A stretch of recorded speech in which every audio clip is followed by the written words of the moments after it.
Hands bound, legs chained, kneeling on the floor while your eyes adjusted to the warm, incandescent light that lit the tiny room. It was so warm, hot even, while you felt the sweat on your brow. Hello. Cooed Gojou, arms hugging around the back of a wooden chair, legs straddling with that playful smile. Glad you're awake. Huh? You groggily sighed, looking around the room in a haze, surrounded by parchment paper, but not any kind. They were inscribed with some handwritten calligraphy, some that you had seen in temples often. Weren't you trapped under the tea house not too long ago? You collapsed from the cold before my associate arrived. Explained Gojou, staring at you still with that blindfold. We've just been keeping an eye on you since then. How ironic, you thought, the warmth radiating against your skin like a kindling fire. Do you remember what we talked about at least? He asked, his head resting on his arms atop the back of that wooden chair. About curses, sorcerers? You started through bated breath. And about Yuki? Oh, you gave it a name? She never had one, you quipped, choking in the warm air. Well, at least you remembered the important things then, so you'd understand that you're set to be executed. What? You pulled at your wrists, finding that you were bound entirely in chains, each link warm against your skin, pressed like a branding iron. Sorry, sweets. The elders found you too dangerous to be running around freely, explained Gojou nonchalantly. And you deserve to be told before they proceeded. Executed? Who uses that word? I'm not a threat! You protested, each movement causing the chains to sear into your skin. On the contrary, you would have been fine up until you absorbed the Yukinko. What did Yuki do to anyone? It almost choked you, didn't it? You stopped yourself from another rebuttal, mulling over Gojou's words, yet also agreeing to his sentiments. Yuki, the Yukinko, the invisible friend that had been with you since that winter storm, had all but turned antagonistic, if not malevolent, the last you saw her before she was consumed by fear. You imagined her to be a ghost rather than a figment of your imagination. Some had thought she was a trauma you humanized in some way because of that day in the storm. But you knew she was special somehow. She thought you were too. But it can't be helped, continued Gojou, breaking through the silence. A pact of this nature out of the Elder's control is pretty damning. Even with your side of the story, they weren't convinced. My side? You questioned, staring up at Gojou, who plainly smiled down at you. You didn't tell them that. I said every word you told me while we were waiting out that invasion. He interrupted with a smile. Old men who have no heart. What can I say? You stared at the blindfolded man who, despite this warm room, looked comfortable straddling his seat with not a drop of sweat on his brow. To think he was just a mere customer. Strange in his outfit, but who were you to judge? That day, surrounded by all manner of insanity, creatures and faces you could have imagined in your darkest fears as a child, set you on another path when they congregated the tea house in swarms. It was what that woman had predicted when you made that promise to her in the snow. Your breath grew heavier the more you breathed, choking on the thick air with no reprieve from the heat. You couldn't feel the chill on your skin, or the light tones of ice crackling in your ear. This is illegal! You yelled, struggling against your binds. You can't just execute someone. This is straight up murder! Outside of human law, it is the law, explained Gojou with a sigh. However, we could acquit you of your crimes the same way. What crimes? You questioned, incredulous of these so-called accusations. Gojou turned to you, still with a playful if not teasing smile, something you had seen a shadow of when he was only a customer. It was a look Yuki loved every time, watching him point lazily at you, somewhat looking dramatic in his delivery. You, Sweets, enacted a pact outside of Jujutsu jurisdiction. You've committed a heinous crime against all that stands for the art, and for that, you are to be sentenced to execution to prevent any possible harm and danger to fellow sorcerers. You stared at him, dumbfounded by his slightly flamboyant delivery before he grinned happily. Satisfied? No! You retaliated. How am I a danger? I never knew any of this. If anything, I'm just a bystander caught up with no control over it. Exactly. Agreed Gojou. You have no control over it. So I should be let go. I'm sorry, Sweets. You have no control over it. You digested his words again, realizing he wasn't speaking of your current predicament. He was emphasizing on Yuki. You're too dangerous. He continued along, his chin atop his arms. My associates assessed the tea house afterwards, and the damage you caused. A rogue agent like you shouldn't be wandering free. You're speaking as if I've made up my mind about everything. You spoke, eyeing the man with suspicion. I've only just met you. You've explained whatever this is, and I'm not a dangerous person. Gojou stared at you, still on your knees, drenched in sweat against the searing heat that licked your skin and burned the air you breathed. The seals that surrounded the room were doing their job, keeping the Yukinko at bay, enough for you to stay at normal body temperature.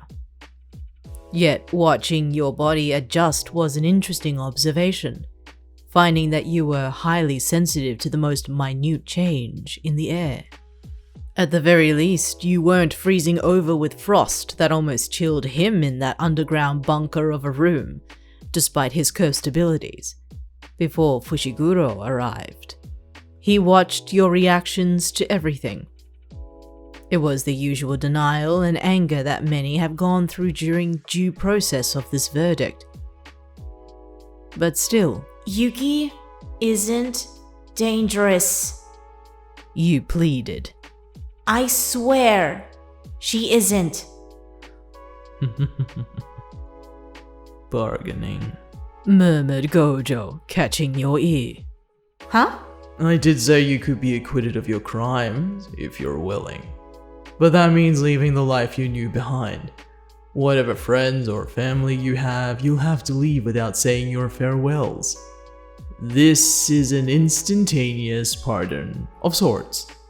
You watched his smile return, sitting by that wooden chair and wait for your answer, despite any lack of explanation except for the most essential offer on the table. A pardon. I had offered the elders that I will take full responsibility for your actions if they released you from this verdict. But they are skeptical of me themselves. He continued on with a chirp in his tone. That doesn't give me a good vote of confidence. You grumbled under your breath. I enlisted the help of an ally of sorts. They've been in Tokyo over the past month, and the elders can't go against someone of their lineage once they've agreed to this pardon. So, my offer still stands. Either join me or be executed in secret. This is in secret? You asked, finally digesting his words. That's all you got from that? You grumbled under your breath again. Gojou was eccentric. At least that was your first impression of him. But his eccentricities were becoming more true to form. Despite the back and forth and coming to terms with the reality of the situation, you pondered on his offer. The conversation the both of you had while waiting with him in that tiny space was eye-opening. The talk of curses, sorcerers, and another world outside of the mundane was enlightening. And it not only helped your understanding, but it also explained a lot of things when you were younger. Seeing malformed creatures in the corner of your eye, only to be denied what you saw. Still, the fact remained. Either you allow this execution to move forward, or you joined this other world of curses, spirits, and all sorts of insanity, equipped with a schooling and law system of its own.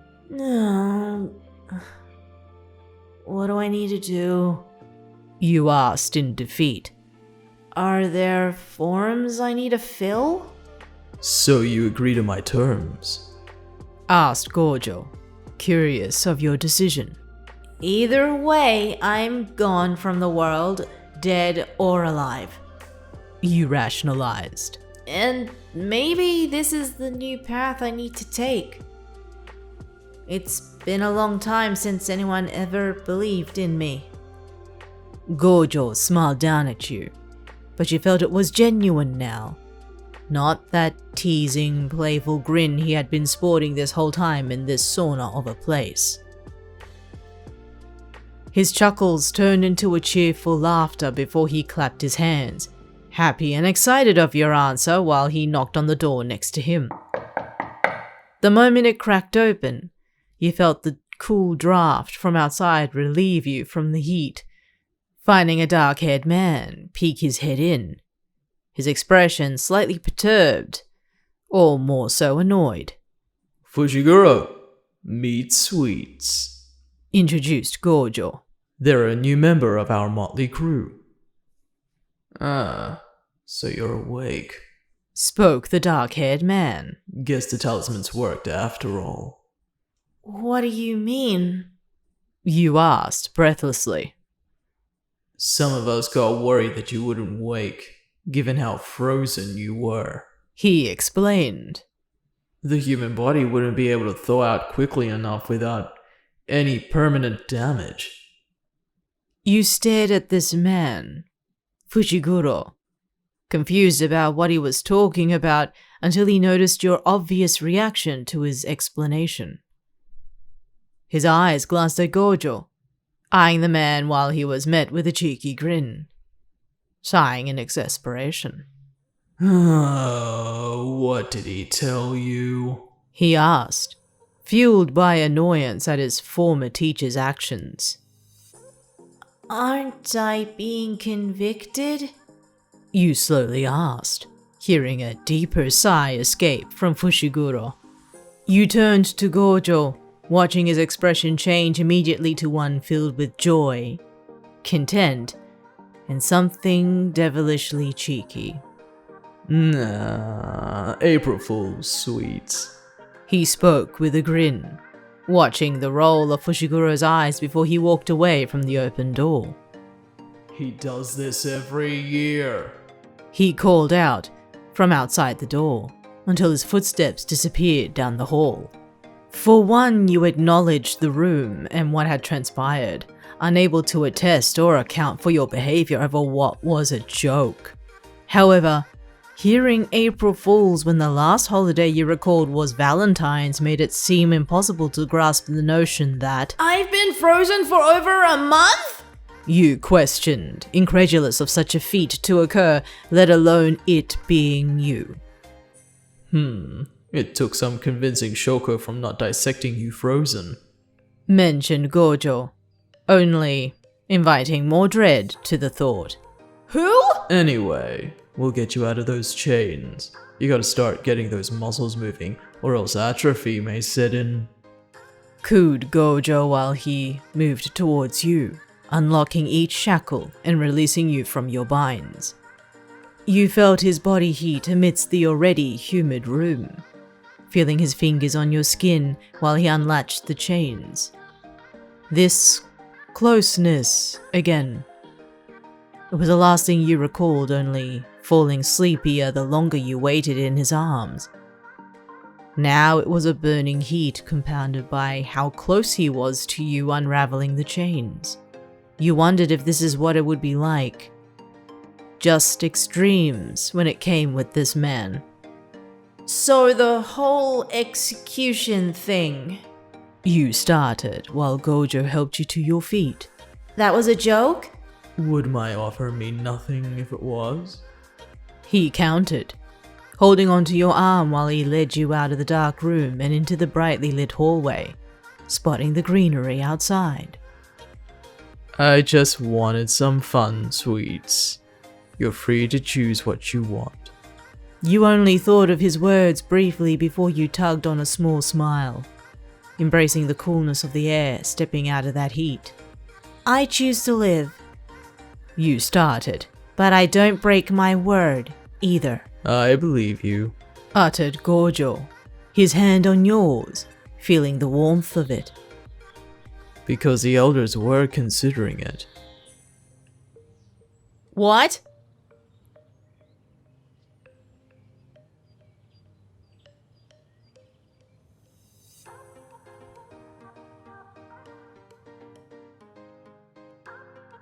Thank you for tuning in to another fanfiction reading. If you like what I do or would prefer to fall asleep to my voice, please just hit that like button, ring that bell, and subscribe to my channel. I'm still looking forward to writing for different fandoms, but hopefully I do find the time, the energy, and the motivation to do it, as well as the imagination to do it as well. I am still in the middle of... I actually have started writing Yuji and Sukuna for those who are still curious about what's going on with those two, but I am still in the middle of doing that and also working on more projects as well. But for everyone else, I hope you have a lovely April Fools and thank you so much for visiting. I hope to hear from you soon. Next we meet.